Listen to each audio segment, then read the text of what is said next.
ഓരോ രോഗം ബാധിച്ചു 10 ദിവസം അസുഖം ബാധിച്ചവർക്ക് ആ 10 ദിവസം മരത്തിൽ നിന്ന് ഇലകൾ കൊഴിഞ്ഞു വീഴുന്നത് പോലെ അവന്റെ ജീവിതത്തിന്റെ പാപങ്ങളെ അല്ലാഹു തആല മായ്ച്ചു കൊടുക്കുന്നതാണ് ഹദീസ് റസൂലുള്ളാഹി സ്വല്ലല്ലാഹു അലൈഹി വസല്ലം. ഇതൊക്കെ നമ്മുടെ മനസ്സിൽ ഒരു മുഅ്മിനോ ഒരു മുഅ്മിനത്തിനോ എന്തെങ്കിലും ഒരു പരീക്ഷണം വന്നിറങ്ങിയാൽ എന്താ അതുകൊണ്ടുള്ള ഖൈർ?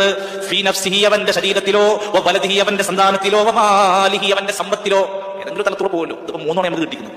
ഏത് നിലക്കുള്ള പരീക്ഷണം വന്നാലും അള്ളാഹു തീരുമാനിച്ചിട്ടുണ്ട്, ഹത്താ യൽഖല്ലാഹ വമാ അലൈഹി ഖതീഅത്തുൻ, അവൻ അള്ളാഹുവിനെ കണ്ടുമുട്ടുന്നത് ഒരു പാപം പോലും ഇല്ലാത്ത അവസ്ഥയിലാക്കി തീർക്കുന്നത് വരെ.